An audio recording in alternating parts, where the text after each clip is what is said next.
2025 has been an insane year for video games, and Path of Exile 2 is no exception. With over 500 hours played now in PoE 2, it's one of my top RPGs for the entire year. So when I heard that the game was dropping in yet another new class and a huge new update, just in time for the holidays, I could not wait to jump back in. This video is sponsored by Path of Exile 2, and it lands at the perfect time because the last of the Druids update just dropped on December 12th. If you've been waiting for a good excuse to jump into PoE 2 for the first time or even get back into the game again, this is it. Path of Exile 2 is a next-generation action RPG from Grinding Gear Games built around deep classes, huge build freedom, and an incredibly fun combat system that rewards player creativity and out-of-the-box thinking. Path of Exile 2 is available right now on Steam, the Epic Game Store, PlayStation 5, and Xbox Series X and S. And not only that, from December 12 at 11 a.m. Pacific to December 15 at 11 a.m. Pacific, Path of Exile 2 will be completely free to play on every platform. Just download it using my link down below and start tearing your way through hordes of enemies. And honestly, the timing could not be better. You can jump into one of the top ARPGs of 2025 during this free weekend and share it with your friends this holiday season. Path of Exile 2 even has a co-op mode for up to 6 players, which is perfect for your next holiday gaming party. And if you end up loving the game, the early access version is available for just $30, and that includes the Last of the Druids expansion along with exclusive cosmetics, points you can use on cosmetics or stash tabs, as well as all future updates. The full game will be free to play at launch, but early access is how you get in early and support development while grabbing a few extras along the way. Before we get into the new Druid class, make sure to use the link in the description or pinned comment to download Path of Exile 2 for free.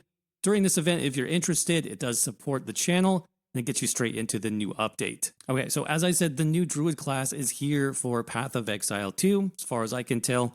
GGG took things to a completely new level with this brand new class, being one of the most unique in the game so far. That's because not only do you get your default human druid form, but also up to 3 different creatures you can transform into at any time and switch between on the fly, mid-combat if you want. This lets you play as simple or as complex, depending on your preferred playstyle. You can even stack multiple elemental mechanics all at once, so the game actually rewards you for weaving in all 3 identities together instead of just treating them like different preset builds. But first, the basics. The Druid is a hybrid strength and intelligence class, the first one for PoE 2. That means it's part spellcaster and part brawler. The signature mechanic of the Druid is a new weapon type called talismans. When you equip one, it gives you the basic attack of a specific animal form.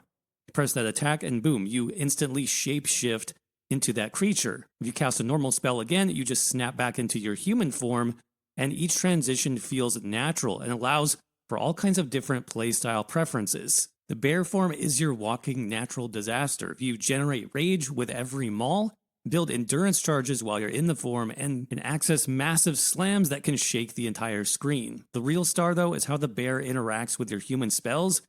You can drop a volcano while you're in human form, swap to the bear, slam on top of it, and watch magma shoot everywhere in every direction. Once you hit your max rage, you can also enter the walking calamity mode where meteors literally fall around the entire map, obliterating everything on screen. Then you have the wolf form, which gives a completely different kind of energy. With ties to the moon, the wolf is fast, cold-themed, and all about freezing enemies and blowing them up into pieces. Your basic attacks leap and rake, lunar assault chills, and the real fun starts when you start generating ice fragments and then detonating them with cross slash. And yes, you can summon a literal wolf pack that prioritizes your marked enemies, which adds in another fun layer of strategy, especially for boss fights. And then there's the unexpected but clearly awesome wyvern form, the flashiest and most dramatic, probably most popular too, of all 3 of the Druid's forms. As the wyvern, you generate power charges by devouring corpses or stunning enemies, then spend them on lightning-infused melee slashes or full projectile barrages. The wyvern has some of the coolest range skills in the entire patch, including oil for ignite setups, bouncing magma balls, and the big one, the flame breath ultimate, where you literally take flight and torch the entire map. So yeah, if you ever want to play from the dragon's perspective in an RPG, the new Druid class for Path of Exile 2 lets you do literally that. I cannot wait to get my hands on this one. And of course, human form isn't just the default, it also has its own identity and strengths. Here you can focus on a more nature-themed build with the new entangling vines, skill or fissures. You can drop thunderstorms that drench enemies, which is going to be huge for freeze and shock setups. You can also run spell totems that cast any spell in the game as long as you feed them power or endurance charges. Some of the strongest builds you'll see this patch are going to be hybrids, not pure form builds, mixing in all the different shape-shifting options. I'm sure you can see the Druid class is one of the most fully developed and impressive class options available in any ARPG right now. With multiple forms and multiple ways to play, this is going to keep players busy for a long time to come. If that wasn't enough already, the Druid class comes with 2 new ascendancy classes which help to transform how you play even further. These are the Shaman and the Oracle, and both are incredibly strong. Let's start with the Shaman though. This is a rage-based spellcaster, and yes, the Shaman can turn rage into a spellcasting resource, increasing overall spell damage as you passively regenerate rage every second. And while you're regenerating, you end up with a character that sits comfortably at high rage while dropping huge elemental spells. One of the Shaman's biggest perks, called Wisdom of the Magi, gives special bonded modifiers on runes and idols that no other class can access, including free crit chance on spells, bigger ignite magnitude, and extra damage versus broken armor. Then you've got Bringer of the Apocalypse, where once you deal enough elemental damage, the Shaman becomes a walking storm system. All 3 elements start raining down around you, nuking everything. Then you have the Oracle Ascendancy on the other hand, which plays completely differently. For the Oracle, it's all about foresight. When the Oracle fights, you'll see future echoes of your character using specific abilities. If you match that prediction and cast the same skill, you'll get a big damage boost.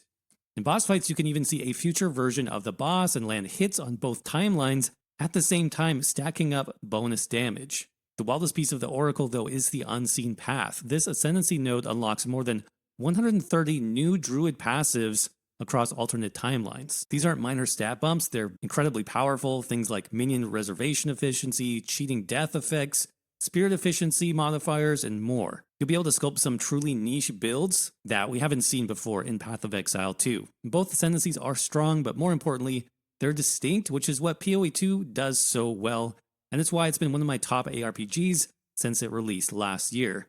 But the new class and Ascendancies is really only one part of the Last of the Druids expansion, but they've also included a brand new league on top of that with Fate of the Vaal. This is a full dungeon crafting system where you time travel back to the height of the Vaal civilization, which is key to the game's storyline, and lay down the blueprint of your own temple, room by room and encounter by encounter. This looks like an incredible mechanic, and while I really enjoyed the last league with the Abyss, dungeon building in Fate of the Vaal looks insanely fun. Your job here is to rebuild the temple room by room. Each time you enter, you get to place 6 rooms on the map. Anywhere you choose, you determine the layout, the difficulty, the rewards, and the final route to the big boss, Atziri herself. This looks like strategy is going to play a huge part in advancing, and room placement really matters. Put a commander next to a garrison and the garrison levels up, including harder monsters and better loot. Put a golem workshop next to a generator and suddenly the smithy gets upgraded. The UI is going to tell you which positions will level a room and exactly what the upgrade does, so you're not guessing. Run the temple, collect your loot, and maybe fight a few mini bosses, and when you're done, some of the rooms will destabilize and disappear. Next time you return, you add 6 more. And over time, your temple grows with higher stakes, bigger rewards, and even more strategy required. Also, the deeper you go, the more tools you unlock. Medallions that level rooms instantly, another that stabilizes a room for guaranteed repeated rewards, an architect boss that unlocks a second console with high value rooms like unique crafting, socketable extraction, currency labs, and a lot more. Of course, you got the final boss here versus Atziri at the height of her power. This one is tuned as a real endgame test, and of course she drops new loot with insanely powerful effects. But like I said, it's a fully loaded system with deep replayability and fun factor. Fate of the Vault might be my favorite league concept yet for Path of Exile 2. But even with the new class, brand new league mechanic to Last of the Druids. But that's not all, because you can expect even more system updates and balance improvements to go along with the Last of the Druids expansion. Just to name a few highlights here, we have improved monster density. Tier 15 maps don't have 40% more monsters anymore. Those monsters now have 40% more life, drop 40% more loot, and give 40% more experience. Due to that change, plus better optimization overall, you can expect big performance upgrades, including improved frame rates during this latest update. CPU load is down across the board, multi-threading is better utilized, And GGG says to expect at least a 25% improvement in many situations with fewer frame spikes. More optimization is already planned in the next few months, but this patch alone is going to be a noticeable jump. Delirium Fog also got dialed back, and the recent Abyss League mechanic, which was awesome, is also getting fully integrated into the game. You won't see abysses in every area like before, instead they'll appear as one of the rotating league mechanics in endgame. Waystones also got a quality of life cleanup, and tablets now carry more of the power without forcing players to babysit as many crafting steps every few maps. Balance also got some sweeping updates here. Unused uniques were updated, 21 lineage support gems were rebalanced, 9 new supports were added to the game, and over 90 active skills across all classes received some tuning. Plus, just about every ascendancy saw some updates ranging from minor fixes to huge improvements. So if you've been waiting for the moment where Path of Exile 2 truly hit its stride, this update is that moment. The Last of the Druids adds a brand new class with insane build variety possibilities and the option to transform into a dragon. Doesn't get much better than that. Plus, you have the new Fate of the Vaal League, bringing one of the most creative dungeon systems GGG has built yet. Not to mention the performance overhaul will make the gameplay smoother than ever. So if you have even a passing interest in ARPGs, I definitely recommend trying Path of Exile 2 for free while the event is live this weekend. It's available right now on Steam, Epic, PlayStation 5, and Xbox Series X and S. Once that free weekend wraps up, early access is just $30 and comes with the Last of the Druids expansion, plus bonus cosmetics, stash points, and a lot more. Remember, the full release will be free to play down the line, so anything you pick up now does carry forward. So if you want to try shapeshifting into a bear, a wolf, even a wyvern, building your own Vaal temple, or just check out one of 2025's most content-rich ARPGs, hit the link in the description or the pinned comment below. That'll take you straight to the official download and support the channel in the process. Thanks again to Path of Exile 2 for sponsoring this video, and I'll see you around in the next one.